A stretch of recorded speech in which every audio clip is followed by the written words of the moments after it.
kecil di dalam lembaga itu, tapi kita tidak patah arang karena kita pemilik tanah dan pemilik negeri. Itu semua yang saya dengan Ibu Dori dan yang lain-lain. Kami tinggal 6 orang di tanah, khususnya yang ada di MLP. Jadi pesan saya singkat, materi tadi tentang perubahan otsus fase kedua yang ada di tangan Bapak-Bapak sampai lahirlah peraturan Undang-Undang nomor 2 tahun 2021 yang tadi sudah saya kasih, nanti dibahas dengan komisi, dan komisi besok akan melahirkan lembaga ini. Saya pesan memang dulu, kita bentuk nanti Dewan Presidium tadi akan mendorong semua keputusan-keputusan di Kongres hari ini.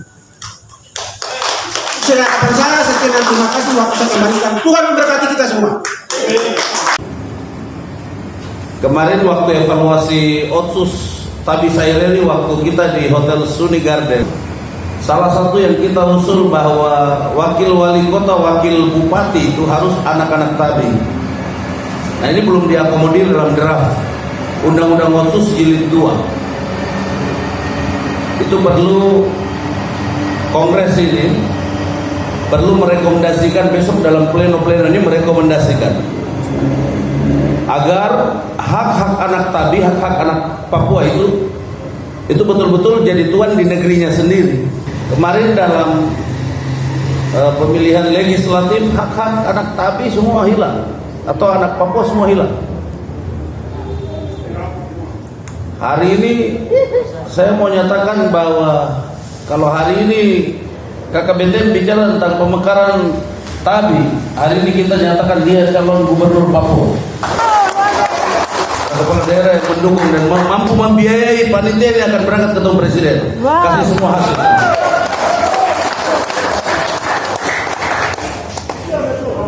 Jadi pemekaran Tabi itu harga mati. Kongres ini harus bahas itu. Arus bawah ini, akar rumput ini harus mendesak presiden. Pemekaran ini harus terjadi. Jadi entah pemerintah mau kasih kita dengan provinsi induk dengan nama Papua, asal Tabi Saireli ini sudah satu provinsi. Kalau memang ada pandangan kalau nomenklaturnya berubah, pemindahan asetnya cukup berat, ya tidak apa-apa, dengan nama Papua saja, provinsi induk tidak apa-apa, asal kita mekar. Papua Selatan, Papua Pegunungan, Papua Tengah, Papua. Kalau 3 provinsi baru tambahan silakan, tapi kami mau sendiri. Mungkin itu saja, terima kasih. Tuhan memberkati kita semua. Dengan tuntutan pembangunan dan infrastruktur lainnya, akhirnya kita itu semakin tergeser atau terhimpit ke pikiran kota begitu begini. Kenyataan yang ada. Ada coba konflik, baru kita langsung bicara dulu. Saya hari ini hadir di sini karena merasa sesuai dengan tema di depan. Kongres Besar Masyarakat Wilayah Tanah dan Tabi Provinsi Papua. Berarti kami generasi muda juga berbicara karena ketika senior semua tidak ada kami yang akan ganti. Setuju? Jadi di sini saya hadir untuk sampaikan adalah apa sesuanya anak Tabi dan Nabi masa menjadi gubernur Papua. Itu kesimpulan terakhir. Itu kami anak pemuda kabupaten pemuda komunitas peduli generasi muda Kabupaten Kerep langsung tanya yang itu. Akhir dari pengawasan itu kan temanya mengangkat jati diri martabat spiritual dan martabat masyarakat tadi. Ya kita pertahankan martabat jati diri kita adalah anak tadi dan tadi bisa jadi gubernur. Kenapa tidak bisa? Ini gagasan kami generasi engineer ya. Yang kami perlu sampaikan kepada kita semua bahwa akhir dari persoalan ini hari kita bicara adalah satu, jangan dua karena dua adalah usul dan anak rakyat tapi jadi calon gubernur itu saja. Terima kasih. Penting kami tadi dari wilayah Das Bimenawan Kemtur Kresi Demokrat Kresi Selatan dan Demta mengusulkan untuk penjabaran Otsus Setelah RDP ini selesai di Polres Sentani, Pak Herman bentuk kami tim poros reformasi untuk berangkat langsung menuju istana dengan tujuan otonomi khusus jalan terus, karena di dalam otonomi khusus ada pemekaran provinsi, pemerintahan kota dan kabupaten. Dana otsus untuk penjabarannya, blok grant untuk pemerintah, fresh money rekening masuk langsung tiap kepala keluarga orang Papua. Orang Papua terdiri dari Papa Mama asli berapa persen, Papa asli Mama Amber berapa persen, Mama asli Papa Amber berapa persen. Mereka Amber yang sudah lahir di negeri kita di Papua dan besar di Papua berapa persen, termasuk TNI dan Polri berapa persen. Jadi kami harap untuk minimalnya sekitar 15 juta. 15 juta ini kami ambil dasar dari tokoh yang membuat Barnabas Swebu, ex-gubernur Papua. Dia mengajak Herman Yoko. Herman Yoko ini masih jadi gerombolan OPM di hutan.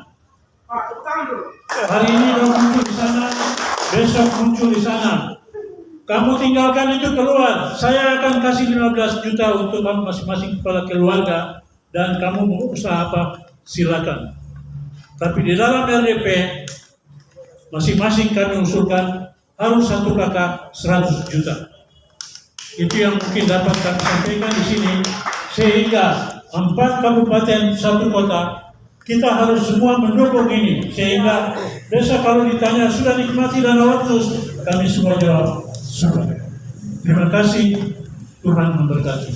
Ini ada materi dari Bapak Dewan Adat, itu Bapak Herman sebagai Majelis Rakyat Papua. Salah satunya di mana Pak Wali Kota sudah singgung masalah jual tanah. Jual tanah adalah jual diri orang Tabi. Ini semua orang Tabi yang hadir di tempat ini, saya minta dengan hormat. Jadi kata-kata dari Pak Wali Kota itu harus disimak baik. Karena hari ini kita lihat tanah Tabi ini sudah untuk kita, Kota Jayapura, Kabupaten Jayapura, hampir kami punya tanah ini sudah tidak ada. Jadi saya minta untuk kongres ini harus ambil satu keputusan. Satu keputusan, tidak boleh tanah itu dikontrak saja. Karena hari ini kita bicara sagu, kita bicara gunung, kita bicara kali, kita bicara semua laut, danau, sudah tidak ada. Jadi ini harus lihat baik-baik untuk Dewan Adat. Karena sekarang di atas tanah ini yang berkuasa adalah Nduapi. Kalau kita orang Kenya bilang itu Dugena, Terang, Bemei, Kose, Terang, dorang itu yang kuasai. Jadi ini harus ingat, supaya ini harus dijalankan. Mungkin itu yang kedua yang saya bisa kasih ingat. Jadi yang ketiga, bagaimana otsus ini bisa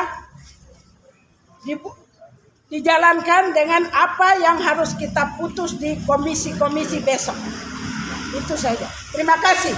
Waktu Saya adalah Ketua Tim Poros Reformasi Kabupaten Giminawa. Kami melaksanakan rapat dengan pendapat bersama Majelis Rakyat Papua pada tanggal 22 November tahun 2019. Dan disitulah kami menyampaikan pokok-pokok pikiran dalam untuk revisi Undang-Undang Otsus.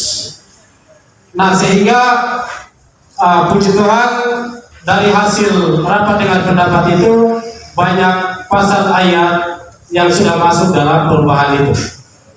Nah, sehingga harapan kita, saya sangat sepakat dan setuju dengan Bapak Wali Kota tadi. Untuk menggapai satu perubahan di wilayah Tabi ini, tidak ada cara lain. Hanya ada satu cara, yaitu pemekaran wilayah. Hanya pemekaran wilayah saja yang bisa melepaskan kita dari keterisolasian, ketertinggalan, keterbelakangan yang selama ini kita di pojok-pojokan. Hanya satu saja, yaitu pemekaran wilayah. Saya pikir itu yang hasil kongres kita bisa menyepakati itu dan kita merekomendasi itu, sehingga itu menjadi bagian terpenting bagi kita di wilayah Tabi. Jadi saya pikir mungkin itu saja yang bisa saya sampaikan. Yang kedua, ini juga pokok pikiran dari saya. Jadi setiap pemilihan kepala daerah di wilayah Tabi, kalau terpilih jangan buat pesta sendiri, tapi undanglah seluruh wilayah adat Tabi yang lain untuk sama-sama kita meriahkan selaku anak-anak Tabi, ya, supaya terlihat wujud dari apa itu nilai-nilai budaya Tabi itu. Kalau kita buat sendiri-sendiri tidak akan wujud nilai-nilai budaya Tabi. Mungkin itu yang kedua. Yang ketiga, kedepannya dari 5 kepala daerah persatuan dan kesatuan, kita bangun satu asrama Tabi yang besar, yang tidak bisa memisah-misahkan aku orang dari Lembah Krimenawa, orang dari Sentani, kau dari Nafri, kau dari Sekolah, tapi kita semua ada dalam satu himpunan, satu kerukunan, untuk kita belajar bagaimana kita membentuk satu karakter yang sama. Terima kasih. Saya pikir mungkin itu ya.